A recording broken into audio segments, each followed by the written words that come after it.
everyone, Scary Skeleton Reactor here, bringing to you yet another reaction video.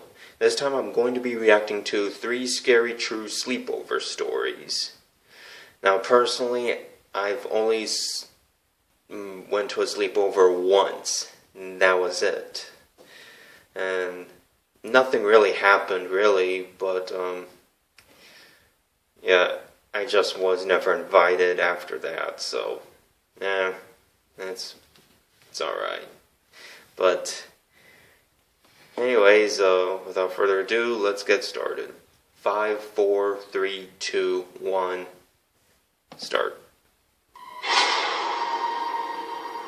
3 scary sleepover stories. This happened when I was 15 years old. My best friend Anthony wanted me to come over for the night, since his parents would be gone all weekend. I rode my bike over and put it in his backyard before letting myself in through his back door.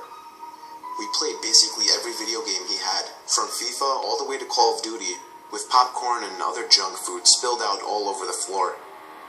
As the night progressed, we moved from video games to watching half a movie and getting bored, to doing prank calls at close to 10 o'clock. Why? Anthony made a few calls to different pizza places. When it was my turn, I just dialed a few random numbers in hopes to get someone at their house.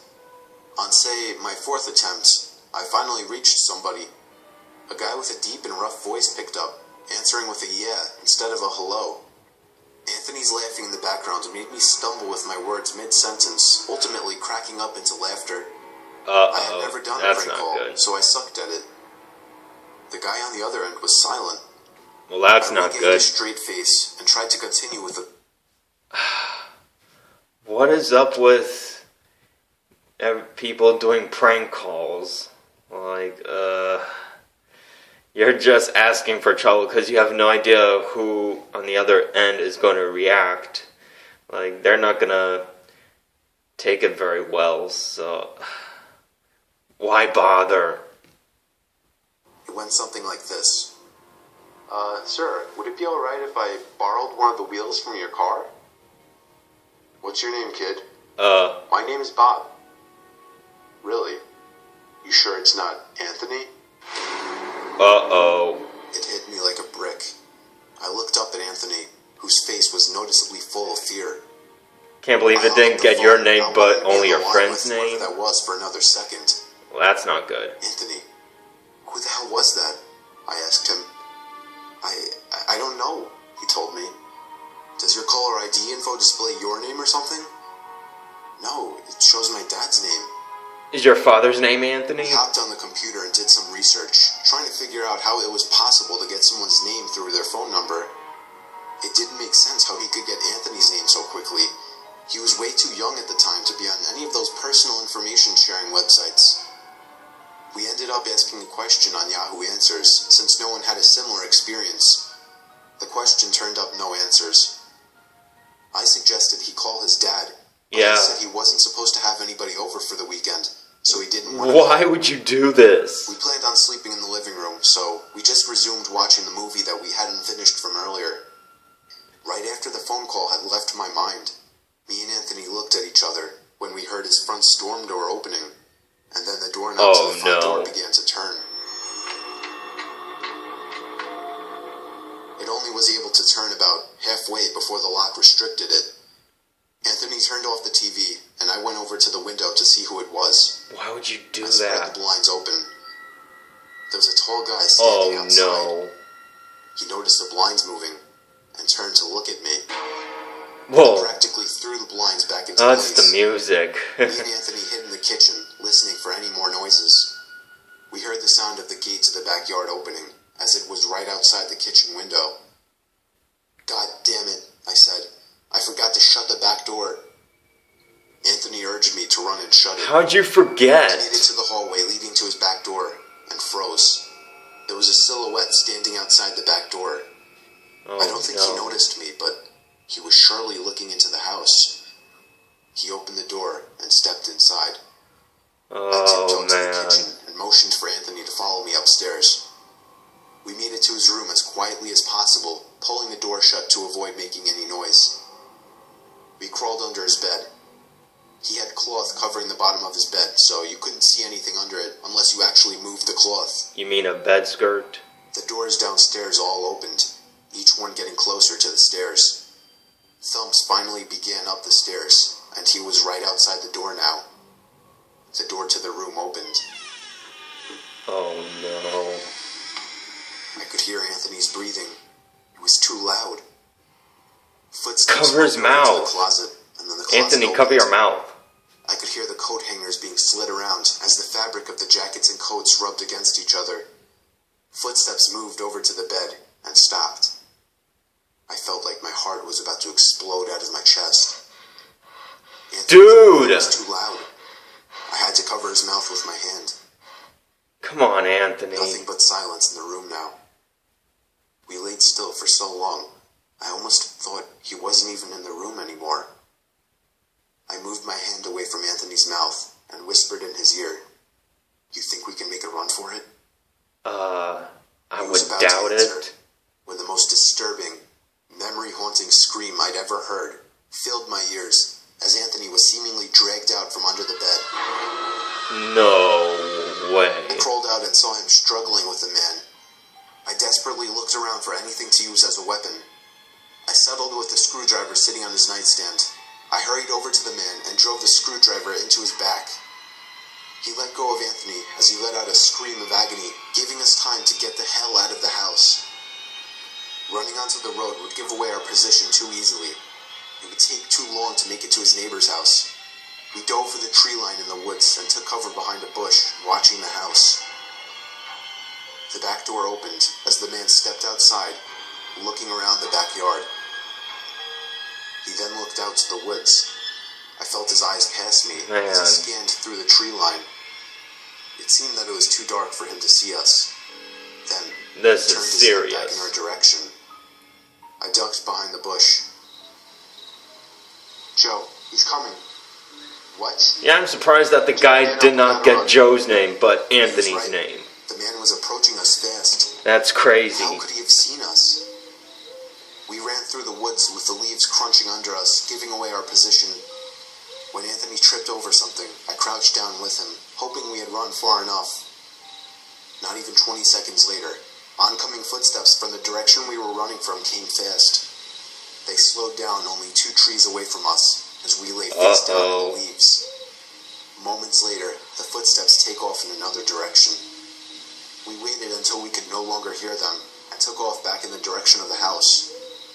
While running, over the sound of leaves crushing and my heavy breathing, I could swear I heard leaves crushing from behind us. We made it back to his backyard, into his house, and this time remembering to shut the back door. We were now able to call the police. Anthony stayed on the line with them, while I patrolled the back windows, making sure nobody was out And there. I'm pretty sure you would call your It was parents so after dark, this. though, I couldn't see anything. So I did something that seems stupid today. Why? I What turned did on you his do? backyard lights, and immediately in the distance, over by the woods, I saw him, standing in front of a big tree. Oh no. He turned off back into the woods and disappeared out of sight. That was the last time me or Anthony ever saw him. No I would be way. lying if I told you we heard the occasional knocks at our windows or something cliche. No, that was it. Wow. 5 years have passed and nothing has happened. Do I wonder if it was somehow linked to the prank call? Have to. Maybe. Does it make sense? Not really. Well, you don't know But what yeah, people are going to This was the respond. story of how me and my still best friend Anthony almost died during a break-in. God. Dude. This is why this is why no one should do prank calls, because that could eventually happen and the consequences could be dire. Seriously. Like, even though it may seem innocent and harmless, but the people on the other end of the receiving end of the joke or the punchline, they could go postal. No kidding. Alright, number 2. Me and my wife have had our fair share of arguments, but there was this one night that she wouldn't stop bitching over the stupidest shit. It got to the point where I forgot to put the toilet seat down, and she lectured me at the top of her lungs with an ear-piercing voice that I just couldn't take it anymore. I Yikes. called my buddy Paul up, and he told me I could crash there for the night. I was exhausted, and I didn't need to deal with my crazy wife at the time. Paul had a huge house, which was another thing my wife always yelled at me about, how all my friends have nicer houses than us. We had a few beers and had a bro chat. He suggested I stay there for as long as I needed, but I assured him I'd only stay for one night. I didn't want to be a bother. I slept in one of his guest bedrooms. Surprisingly, he has 3 guest bedrooms, but has only needed to use one of them so far. He never uses the other 2 bedrooms, and only plans on using them for a party or something like that. All 3 guest bedrooms in the house are lined up next to each other, while Paul's bedroom is across the hall. It's a weird setup for sure, but it let me hear strange noises coming from the next room over. I assumed it was Paul doing something in there, but it quickly got annoying, so I decided to just walk over and see what was going on. I tried the doorknob, but it was locked. I cracked the door open to Paul's room and asked him what the noise was. He was already in bed as well. He didn't hear anything. Upon asking why he kept the door locked, he told me he always keeps those 2 doors locked, as he keeps some personal belongings in there. I warned him that there was a strange noise coming from the room, and he told me to just go back to sleep, and if I continued to hear it, come back to him. So I did. I went back to bed, and the noises were completely gone now. Don't delay it. A half hour passed. I was starting to drift off to sleep at last, when I heard the slightest tap on the wall. It came from the other side, the next room over. It was followed by a faint voice. I jolted up from the bed and ran back to Paul's room. This time, he took me seriously. He got the key to the 2 doors and unlocked the one next to mine. We stepped inside and felt a breeze hit us on the way in. The window was completely open, along with the closet. Oh no. We dug through the entire room. The bed had marks on it as if someone were on it. The closet was full of empty bags, and his valuable belongings that were in his drawers were gone. You've been Paul robbed. suddenly ran out to the hallway. Or burglarized, I was confused at actually. first, but I caught on quickly as he was checking the other room. I was right by his side as he unlocked the door to the 3rd guest bedroom, and the first thing we saw was a black figure jumping out the window onto the patio roof. Paul was about to jump out after him, but we instead both ran outside through the back door in hopes to catch him. He was gone already. It's a good thing we didn't catch him, though, because what we found in this room was far more disturbing. Oh my goodness. Talk about burglary in progress. My goodness. Something tells me that your wife, from the story, should be thankful for not having a mansion, because any robber or burglar or thief would always target the larger houses. Because whenever they see big house, they mean valuables. They mean anything that they could get their hands on. Whether it's money or jewelry or any high-end possessions such as a Ferrari or Lamborghini or perfume, anything.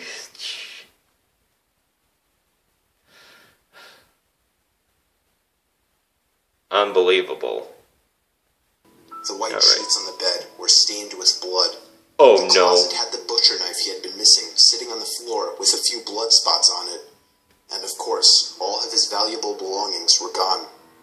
Oh These people, no. most likely homeless and likely dangerous drug addicts, were living in his home for a little more than a week. Could be. He had even mentioned something about how fast his food goes, and yet he's so skinny when we were drinking. That made a lot more sense now. As far as we know, none of them were ever caught. Not good. Yeah. Not good. Well, I mean, with the blood stains in the room and trying not to be try not to delve too much into the criminal justice world, but I mean, I'm sure that forensic investigators, they'll take the blood stained sheets and I'm sure they'll run a DNA profile on it, and hopefully it gets to the lab and they'll finally be able to at least to find a match into the data from their database, and or try to, if there are any fingerprints, they'll be able to document those. But yeah, not everyone could get away from a crime. You'll always leave something behind. Number 3. I remember it like it was yesterday. It was my first sleepover, an important part of my childhood. It was my good friend. His name was Jordan. We were 10 years old. He had a huge basement where we could play video games until 1 in the morning and then sleep on the couches. Skipping the teeth brushing like two little rebels, we went straight to trying to get some sleep on the couches. I fell asleep with ease. I woke up at some unknown time. I realized the TV was still on, with a blank screen. It was giving off a very dim light, but it was enough to notice something in the far corner of the basement, by the stairs. Oh no. It was some tall object. I didn't know what it was. Man. I can't really describe how it looked. All I know is it almost reached the ceiling. The sound of the TV turning off and the small amount of light vanishing was almost enough to make me start screaming. I shut my eyes and just laid there motionless. I don't even remember falling back asleep. All I remember is waking up to a sudden and horrid screaming coming from upstairs.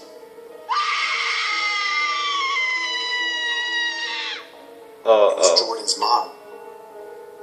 He woke up as well, and we looked at each other before sprinting upstairs to his parents' room. His mom was sitting there crying as his dad was turning the room upside down looking for what she saw. He barged out past us looking for anybody in the house, but there was nobody in the house. No signs of entry or exit. I'm still friends with Jordan today, and the last time I brought this up, he said his mom doesn't like to talk about it, but she did once admit she saw a tall, dark figure standing by their bedroom door. I'm undoubtedly sure that's what I saw in the basement that night. Could it very well be paranormal? Wow. Tall black shadows. Could be paranormal, maybe not, but yeah. Scary thought. Anyways, those are 3 scary true sleepover stories, and yeah.